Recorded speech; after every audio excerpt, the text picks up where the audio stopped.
और शिक्षा नगरी कोटा में कोचिंग खोलने की मांग ने एक बार फिर से जोर पकड़ लिया है। कोचिंग नहीं खुलने से कोटा की अर्थव्यवस्था पर संकट आन चुका है। कोचिंग हॉस्टल संचालकों के साथ व्यापार संघ भी अब एकजुट होकर 8 जनवरी को अनिश्चितकाल के लिए कोटा बंद का ऐलान कर दिया है। जी हां, बता दें लोकसभा अध्यक्ष ओम बिरला भी इसको लेकर एक पत्र लिख चुके हैं सीएम अशोक गहलोत को, और कोरोना प्रोटोकॉल के तहत कोचिंग संस्थान खोले जाए, इसको लेकर खास तौर पर लोकसभा स्पीकर ने सीएम अशोक गहलोत को एक पत्र लिखा है।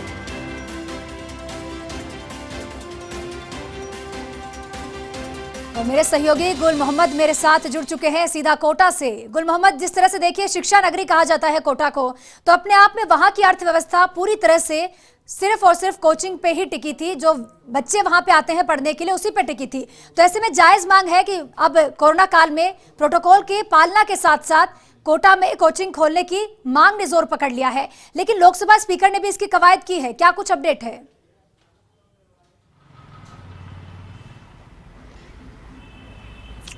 जी बिल्कुल ज्योति, कोटा कोचिंग सिटी है और कोचिंग जो है पूरी तरह से जो कोचिंग इंडस्ट्री है उसकी जो रीढ़ की हड्डी कहा जाता है कोचिंग इंडस्ट्री को, और वो जो रीढ़ की हड्डी है वो लगभग अभी तक जो है पूरी तरीके से टूटी हुई है।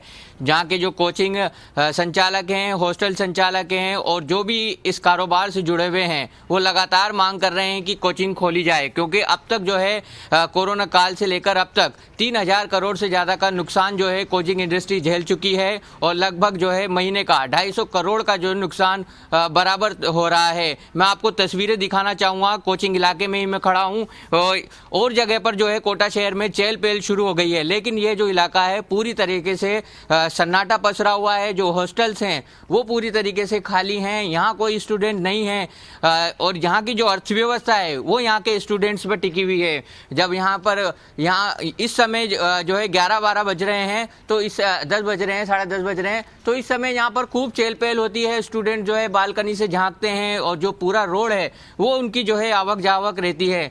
तो ऐसे में अभी जो है एक तरह से देखा जाए तो यहाँ पर अघोषित कर्फ्यू है। जो तस्वीरें देख रहे हैं ये जो है एक कर्फ्यू की तरह यहाँ पर तस्वीरें ये रोजाना की यहाँ पर देखी जा रही है। इसी की जो लगातार हॉस्टल संचालक और जो कोचिंग इंडस्ट्री से जुड़े हुए जो तमाम लोग हैं वो मांग कर रहे थे। उन्होंने जो है जो अजय माकन आए थे प्रदेश के कांग्रेस प्रभारी, उनसे भी मुलाकात की। जो शिक्षा मंत्री आए थे जिस तरह से आपको बता दें कि लगातार कोटा में कोचिंग खोलने की अब कवायद जोर पकड़ती जा रही है। कोचिंग नहीं खुलने से कोटा की अर्थव्यवस्था पर संकट आन पड़ा है। तस्वीरें आपको मेरे सहयोगी ने दिखाई कि किस तरह से बिना बच्चों के कोटा सूनी हो चुकी है। क्योंकि देखिए शिक्षा नगरी के नाम से कोटा मशहूर है, और ये तस्वीरें देखिए पूरी तरह से हॉस्टल जो हैं सुनसान हो चुके हैं, और इसी के चलते जो कोटा की अर्थव्यवस्था है वो पूरी तरह से कोचिंग संस्थानों पे जो यहाँ बच्चे आते हैं पढ़ने के लिए उन पे टिकी हुई है। और इसी के तहत अब कोचिंग संस्थान ही नहीं, हॉस्टल के संचालक ही नहीं बल्कि व्यापारी भी एकजुट होकर वापस कोचिंग संस्थान को खोलने की मांग सीएम अशोक गहलोत से कर रहे हैं। और इसी के तहत लोकसभा स्पीकर ने भी अब पत्र लिखा है सीएम अशोक गहलोत को, और ये मांग की है कि कोरोना प्रोटोकॉल फॉलो करते हुए कोचिंग संस्थानों को खोलने की आज्ञा दे दी जाए। मेरे सहयोगी गुल मोहम्मद जुड़े हुए हैं। गुल मोहम्मद, देखिए तस्वीरें आपने हमें दिखाई, और जिस तरह से साफ तौर पर दिख रहा है यहाँ नाइट कर्फ्यू की आवश्यकता ही नहीं है, क्योंकि बिना बच्चों के कोटा वैसे ही सुनसान दिखाई दे रहा है। लेकिन ऐसे में रवैया क्या है, कोचिंग संस्थानों का क्या रवैया है इस पूरे मामले को लेकर? क्या वो पूरी तरह से तैयार है कोरोना काल में कोचिंग खोलने के लिए?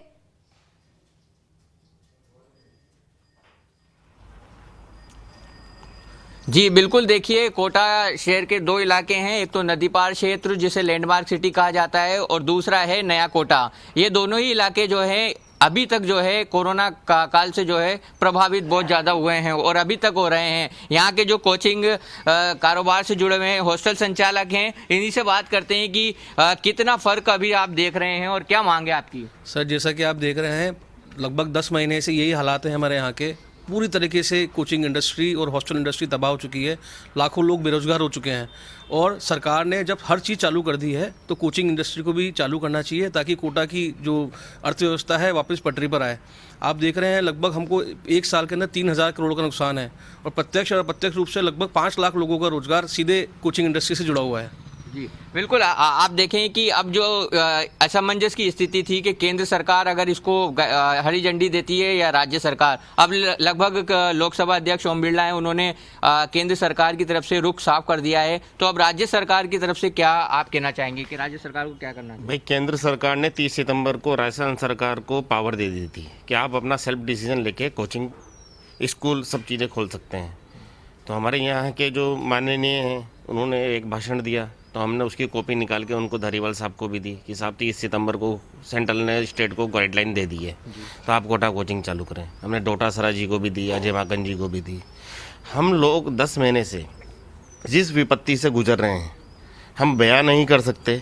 हमारे पास में जो 40 से 50 हज़ार का जो स्टाफ था कोटा शहर में, खाना बनाने वाला, स्वीपर, मेस वाला, ऑटो वाला, थड़ी होल्डर, सब लोग इतने प्रताड़ित हो चुके हैं।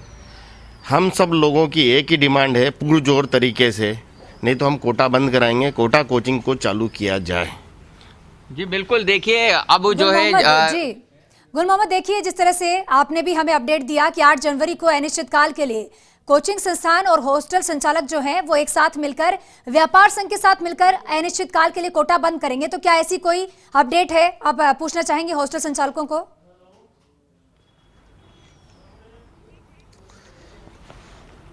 जी बिल्कुल। देखिए जो कोटा व्यापार महासंघ के अध्यक्ष हैं क्रांति जैन और महासचिव हैं अशोक महेश्वरी, वो साफ तौर से लगातार कोचिंग जो हॉस्टल संचालक हैं और कोचिंग संचालक हैं उनके साथ बैठकें कर रहे हैं और लगातार वो सरकार से मांग कर रहे हैं कि जल्द से जल्द जो है इस पर निर्णय ले लिया जाए, नहीं तो 8 जनवरी से जो है पूरा जो है अनिश्चितकाल के लिए कोटा बंद किया जाएगा। इसमें जो है उद्योग जगत के जुड़े जो बड़े कारोबारी हैं, जो उद्योगपति हैं, उन्होंने भी जो है अपना समर्थन दे दिया है और वह भी जो है इस बंद में शामिल होंगे। अब देखने वाली ये बात होगी कि इन जो आने वाले जो एक सप्ताह है उसके अंदर जो है सरकार किस तरह के निर्णय लेती है, क्योंकि केंद्र सरकार की तरफ से लोकसभा अध्यक्ष ओम बिरला ने अपना समर्थन दे दिया है और रुख साफ कर दिया है कि 30 सितंबर को जो है केंद्र सरकार ने गाइडलाइन जारी कर दी गई है कि राज्य सरकार जो है अपने स्तर पर कोचिंग संस्थान और जो स्कूल हैं और कॉलेज हैं उनको खोली जाए।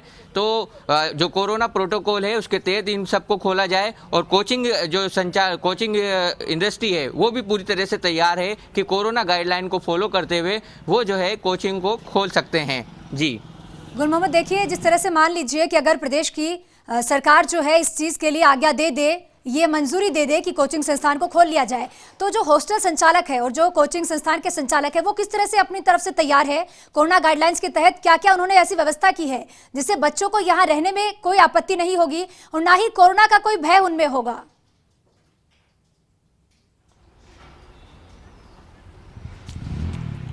जी बिल्कुल। बात करना चाहेंगे यहाँ के जो हॉस्टल संचालक है। सबसे पहली बात जो है शहर में अगर कोचिंग स्टूडेंट आता है तो वो सबसे पहले हॉस्टल में आएगा, तो हॉस्टल में किस तरह के जो है इंतजाम रहेंगे यदि सरकार जो है मान लेती है आपकी मांग, तो उनको जो है उनकी जान जोखिम में नहीं रहे, उसके लिए क्या इंतजाम है? सर, हमने सरकार को SOP दे दी है डिस्कशन के बाद। उसके अंदर सबसे पहला ध्यान सैनिटाइजेशन का दिखा जाएगा।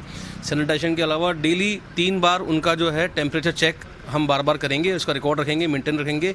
इसके अलावा हमारे जितने भी एरिया हैं, चाहे राजीव गांधी नगर हो, चाहे लैंडमार्क सिटी हो, चाहे 12 रोड हो, वहाँ पर एक एम्बुलेंस 24 घंटे तैनात रहेगी कि किसी भी आपातकालीन स्थिति के अंदर 2 मिनट के अंदर एम्बुलेंस बच्चों को लेकर के और हॉस्पिटल एडमिट करा दे। इसके अलावा हमने हर हॉस्टल में एक फ्लोर आइसोलेशन रूम के हिसाब से, सारे उसके रूम आइसोलेशन रूम के हिसाब से बना रखे हैं ताकि किसी बच्चे को हल्का सा खांसी जुकाम भी होता है तो सबसे पहले उसको आइसोलेशन रूम में शिफ्ट किया जा सके। इसके अलावा खाने के अंदर हम लोगों ने बच्चों के लिए ये व्यवस्था कर रखी है कि खाना हम बच्चों को रूम में पहुँचाएंगे। और दूसरा, हमारे जो कोटा में सबसे बड़ी खासियत है, हमारे यहाँ हर रूम सिंगल बेड है, अपने आप सेल्फ आइसोलेशन रूम है, सिंगल बेड अटैच टॉयलेट के साथ रहता है ताकि कोरोना का संक्रमण ना फैल सके। जो जिस तरह से कोचिंगें लगेंगी तो उसमें एक साथ एक क्लासरूम में जो स्टूडेंट रहेंगे, तो कोचिंग संस्थान से भी आपकी बात हुई है, तो किस तरह की व्यवस्था रहने वाली है? कोचिंग संस्थान ने अपनी तैयारियां पूरी तरीके से कर ली है। कोरोना गाइडलाइन को लगा के सोशल डिस्टेंसिंग मेंटेन करने के लिए एक सीट को छोड़ के दूसरी सीट का व्यवस्था करिए, दोनों में 2 फुट की 3 फुट की दूरी रहेगी। ऐसे ही हमने हॉस्टलों में किया है, जो सिंगल रूम है उसी का कॉन्सेप्ट चलेगा। डबल रूम में बच्चे को हम नहीं रखेंगे, ठीक है। थर्मल स्कैनिंग होगी बच्चे की, प्रॉपर वे में टेम्परेचर मेंटेन होगा। बहुत बहुत शुक्रिया, आपने ये तस्वीरें हमें दिखाई।